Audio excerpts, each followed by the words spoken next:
ಯಾವುದೇ ಥರ ಅಕ್ಕಿ ಮತ್ತು ಬೇಳೆನ ನೆನೆಸ್ದರೆ ದಿಢೀರಾಗಿ ನಾವು ದೋಸೆನ ಮಾಡ್ಕೋಬೋದು. ಕೇವಲ 10-15 ನಿಮಿಷ ಇದ್ದರೆ ಸಾಕು ಈ ದೋಸೆ ರೆಸಿಪಿನ ಆರಾಮಾಗಿ ಮಾಡ್ಕೋಬೋದು. ಮಾರ್ನಿಂಗ್ ಬ್ರೇಕ್ಫಾಸ್ಟಿಗೆ ಕ್ವಿಕ್ಕಾಗಿ ಆಗುತ್ತೆ. ಇದಕ್ಕೆ ಏನೇನು ಇಂಗ್ರೀಡಿಯೆಂಟ್ಸ್ ಬೇಕು ಅಂತ ನೋಡೋಣ. ಇದಕ್ಕೆ 1 ಕಪ್ ಆಗುವಷ್ಟು ಗಟ್ಟಿ ಅವಲಕ್ಕಿನ ತೊಗೊಂಡಿದ್ದೀನಿ.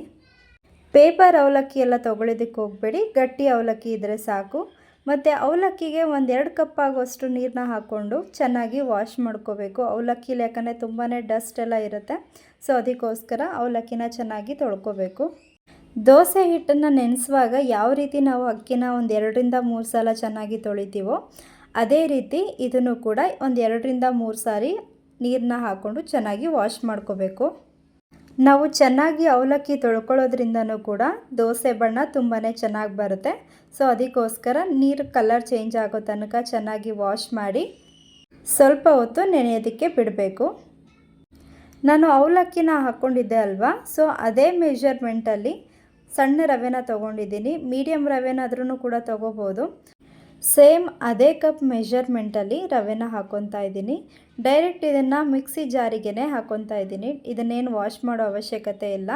ಜಾರಿಗೆ ಡೈರೆಕ್ಟಾಗಿ 2 ಕಪ್ ರವೆನ ಹಾಕ್ಕೋಬೇಕು. 2 ಕಪ್ ರವೆ ಹಾಕ್ಕೊಂಡಿದ್ದ ನಂತರ ಸೇಮ್ ಅದೇ ಮೆಷರ್ಮೆಂಟಲ್ಲಿ ನಾನು 1 ಕಪ್ ಆಗುವಷ್ಟು ರೈಸ್ನ ತೊಗೊಂಡಿದ್ದೀನಿ. ಅಂದರೆ ಇದು ರಾತ್ರಿ ಉಳಿದಿರೋ ಅಂಥ ಅನ್ನ. ನಿಮಗೆ ಅನ್ನ ಬೇಡ ಅಂತ ಅಂದರೆ ನೀವು 2 ಕಪ್ ಅವಲಕ್ಕಿನೇ ಕೂಡ ಬಳಸ್ಕೋಬೋದು. ಈ ರೆಸಿಪಿ ನಮ್ಮ ಮಕ್ಕಳ ಲಂಚ್ ಬಾಕ್ಸ್ಗೆ ಆರಾಮಾಗಿ ಮಾಡಿಕೊಡ್ಬೋದು.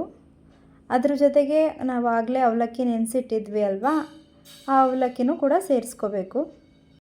ಅವಲಕ್ಕಿ ಚೆನ್ನಾಗಿ ನೆಂದಿರಬೇಕು, ಆವಾಗ ಮಾತ್ರ ದೋಸೆ ತುಂಬಾ ಸಾಫ್ಟಾಗಿ ಮತ್ತು ಚೆನ್ನಾಗಿ ಬರುತ್ತೆ.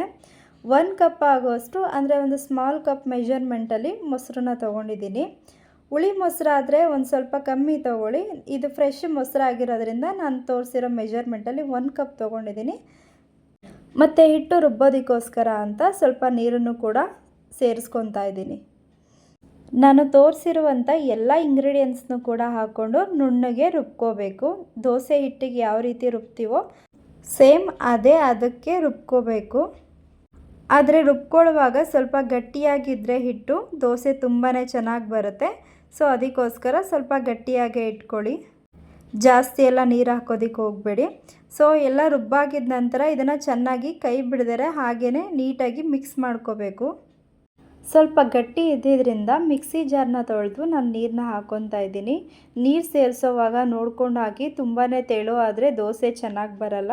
ಸೊ ಅದಕ್ಕೋಸ್ಕರ ಸ್ವಲ್ಪನೇ ಹಾಕ್ಕೊಂಡು ನಾನು ಚೆನ್ನಾಗಿ ಮಿಕ್ಸ್ ಮಾಡ್ಕೋತಾ ಇದ್ದೀನಿ. ಈ ಬ್ಯಾಟರ್ಗೆ ರುಚಿಗೆ ತಕ್ಕಷ್ಟು ಉಪ್ಪು, ಅರ್ಧ ಚಮಚದಷ್ಟು ಶುಗರ್ನ ಸೇರಿಸ್ಕೊತಾ ಇದ್ದೀನಿ. ಶುಗರ್ನ ಸೇರಿಸ್ಕೊಳ್ಳೋದ್ರಿಂದ ದೋಸೆ ಕಲರ್ ತುಂಬಾ ಚೆನ್ನಾಗಿ ಬರುತ್ತೆ. ಎರಡನ್ನೂ ಕೂಡ ಹಾಕ್ಕೊಂಡು ಚೆನ್ನಾಗಿ ಮಿಕ್ಸ್ ಮಾಡಬೇಕು. ಇಲ್ಲಿ ನಾನು ಯಾವುದೇ ರೀತಿ ಈನೋ ಆಗಲಿ ಅಥವಾ ಸೋಡಾ ಆಗಲಿ ನಾನು ಹಾಕ್ಕೊತಾ ಇಲ್ಲ. ಬೇಕಾದರೆ ಒಂದು ಚಿಟಿಕೆ ಆಗುವಷ್ಟು ಸೋಡಾನ ನಾವು ಹಾಕ್ಕೋಬೋದು. ಇದೆಲ್ಲ ಹಾಕಿದ ನಂತರ ಲಿಡ್ನ ಕ್ಲೋಸ್ ಮಾಡಿ ಸ್ವಲ್ಪ ಹೊತ್ತು ನೆನೆಯೋದಕ್ಕೆ ಬಿಡಬೇಕು. ಇನ್ ಕೇಸ್ ಟೈಮ್ ಇಲ್ಲ ಅಂದರೆ ಹಾಗೇನೂ ಕೂಡ ಹಾಕ್ಕೋಬೋದು. ಯಾಕಂದರೆ ಅಷ್ಟರಲ್ಲೊಂದು ಚಟ್ನಿ ರೆಡಿ ಮಾಡ್ಕೊಳ್ಳೋಣ ಅಂತ 1 ಕಪ್ ಆಗುವಷ್ಟು ನಾನಿಲ್ಲಿ ತೆಂಗಿನಕಾಯಿ ತುರಿನ ತೊಗೊಂಡಿದ್ದೀನಿ. ಹಸಿ ತೆಂಗಿನಕಾಯಿ ತುರಿನ ಹಾಕ್ಕೋತಾ ಇದ್ದೀನಿ. ದೋಸೆ ಹಿಟ್ಟನ್ನು ಹಾಗೆ 10 ನಿಮಿಷ ನೆನೆಸೋದಕ್ಕೆ ಟೈಮ್ ಇಲ್ಲ ಅಂದರೆ ಹಾಗೇ ಹಾಕ್ಕೋಬೋದು. 1 ಟೇಬಲ್ ಸ್ಪೂನಷ್ಟು ಹುರಿಗಡಲೆ, ಇದ್ರ ಜೊತೆಗೆ ಒಂದು 5-6 ಎಸಳು ಬೆಳ್ಳುಳ್ಳಿನ ಸಿಪ್ಪೆ ಸುಲಿದು ಹಾಕ್ಕೊತಾ ಇದ್ದೀನಿ. ಒಂದು 4 ಹಸಿ ಮೆಣಸಿನಕಾಯಿ ಖಾರಕ್ಕೆ ತಕ್ಕಂತೆ, ಒಂದು ಚಿಕ್ಕ ಗಾತ್ರದ ಹುಣಸೆಹಣ್ಣು, ರುಚಿಗೆ ತಕ್ಕಷ್ಟು ಉಪ್ಪು, ಸ್ವಲ್ಪ ನೀರನ್ನ ಹಾಕ್ಕೊಂಡು ಫಸ್ಟ್ ಇಷ್ಟು ಇಂಗ್ರೀಡಿಯೆಂಟ್ಸ್ನ ಚೆನ್ನಾಗಿ ರುಬ್ಕೋಬೇಕು. ಒಂದು 70% ನುಣ್ಣಗಾಗಿದ್ದ ನಂತರ ಇದಕ್ಕೆ ಒಂದು ಸ್ವಲ್ಪ ಕೊತ್ತಂಬರಿ ಸೊಪ್ಪನ್ನ ಈ ಟೈಮಲ್ಲಿ ಆ್ಯಡ್ ಮಾಡ್ಕೊತಾ ಇದ್ದೀನಿ. ಯಾಕೆ ಇವಾಗ ಹಾಕ್ಕೊತಾ ಇದ್ದೀನಿ ಅಂದರೆ ಈ ರೀತಿ ರುಬ್ಬೋದ್ರಿಂದ ಟೇಸ್ಟ್ ತುಂಬಾ ಚೆನ್ನಾಗಿರುತ್ತೆ. ಈ ಚಟ್ನಿ ರೆಸಿಪಿನ ನನಗೆ ನಮ್ಮ ಅತ್ತೆ ಹೇಳ್ಕೊಟ್ಟಿದ್ದು. ಈ ಥರ ಮಾಡೋದ್ರಿಂದ ಫ್ಲೇವರ್ ತುಂಬಾ ಚೆನ್ನಾಗಿರುತ್ತೆ. ಚಟ್ನಿಗೆ ನೀರು ಎಷ್ಟು ಬೇಕೋ ಅಷ್ಟು ಹದವಾಗಿ ಹಾಕ್ಕೊಂಡು ಇದಕ್ಕೆ ಒಂದು ಸಿಂಪಲ್ಲಾಗಿ ಒಗ್ಗರಣೆ ಹಾಕ್ಕೊಂಡ್ರೆ ಸಾಕು. ಒಗ್ಗರಣೆಗೆ ಎಣ್ಣೆ, ಸಾಸಿವೆ, ಜೀರಿಗೆ ಹಾಗೆ ಕರ್ಬೇವಿನ ಸೊಪ್ಪು ಹಾಕ್ಕೊಂಡಿದ್ದೀನಿ. ಇದಿಷ್ಟು ಮಾಡಿಕೊಂಡ್ರೆ ಚಟ್ನಿ ರೆಡಿ ಆಗುತ್ತೆ. ಸೊ ತವ ಕಾದ ನಂತರ ತವಕ್ಕೆ ಸ್ವಲ್ಪ ಎಣ್ಣೆ ಹಚ್ಚಿ ದೋಸೆ ಬ್ಯಾಟರ್ ನಾವೇನು ರೆಡಿ ಮಾಡಿಟ್ಕೊಂಡಿದ್ವಿ ಅದನ್ನು ಹಾಕಬೇಕು.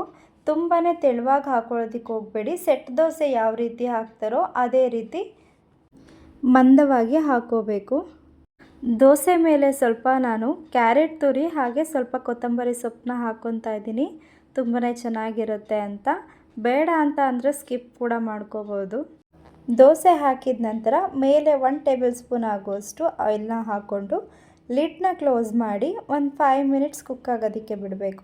ಆದಷ್ಟು ಮೀಡಿಯಮ್ ಫ್ಲೇಮಲ್ಲೇ ಕುಕ್ ಮಾಡಿ, ತುಂಬಾ ಹೈ ಫ್ಲೇಮಲ್ಲಿಟ್ಟರೆ ದೋಸೆ ಎಲ್ಲ ಸೀದೋಗೋ ಚಾನ್ಸಸ್ ಇರುತ್ತೆ. ನೋಡ್ತಾ ಇರ್ಬೋದು ನೀವು ದೋಸೆ ಎಷ್ಟು ಈಸಿಯಾಗಿ ಬರ್ತಾ ಇದೆ ಅಂತ. ತವಾಗೆ ದೋಸೆ ಇಟ್ಟು ಎಲ್ಲೂ ಕೂಡ ಅಂಟ್ಕೊಂಡಿಲ್ಲ. ನಾನು ತೋರಿಸಿರೋ ಮೆಷರ್ಮೆಂಟಲ್ಲೇ ನೀವು ದೋಸೆನ ಮಾಡಿದ್ರೆ ದೋಸೆ ಹೋಟೆಲಲ್ಲಿ ಯಾವ ರೀತಿ ಇರುತ್ತೋ ಸೇಮ್ ಅದೇ ಥರ ಬರುತ್ತೆ. ಸೆಟ್ ದೋಸೆಗೆ ತರಕಾರಿ ಸಾಗು ಅಂತೂ ತುಂಬಾ ಚೆನ್ನಾಗಿರುತ್ತೆ. ಆದರೆ ನಾನಿಲ್ಲಿ ಬೇಗನೆ ಆಗಬೇಕಂತ ಕಾಯಿ ಚಟ್ನಿನ ಮಾಡ್ಕೊಂಡಿದ್ದೆ. ಎರಡಕ್ಕೂ ಕಾಂಬಿನೇಷನ್ ಅಂತೂ ತುಂಬಾ ಚೆನ್ನಾಗಿತ್ತು. ದೋಸೆ ಅಂತೂ ತುಂಬಾ ಸಾಫ್ಟಾಗಿ ಬಂದಿತ್ತು. ನೋಡಿದ್ರಲ್ವಾ ಯಾವುದೇ ರೀತಿಯ ಅಕ್ಕಿ ಮತ್ತು ಬೇಳೆನ ನೆನೆಸ್ತಾರೆ ಎಷ್ಟು ಕ್ವಿಕ್ಕಾಗಿ 5ರಿಂದ 10 ನಿಮಿಷದಲ್ಲಿ ನಾವು ಕೂಡ ದೋಸೆನ ಮಾಡ್ಕೋಬೋದು ಅಂತ. ಈ ರೆಸಿಪಿ ನಿಮಗೆ ಇಷ್ಟ ಆಗಿದ್ದರೆ ಪ್ಲೀಸ್ ಒಂದು ಲೈಕ್ ಮಾಡಿ. ಯಾರೆಲ್ಲ ಹೊಸದಾಗಿ ನನ್ನ ಚಾನಲ್ ನೋಡ್ತಾ ಇದ್ದೀರಾ ಸಬ್ಸ್ಕ್ರೈಬ್ ಆಗೋದು ಮರಿಬೇಡಿ. Thank you for watching.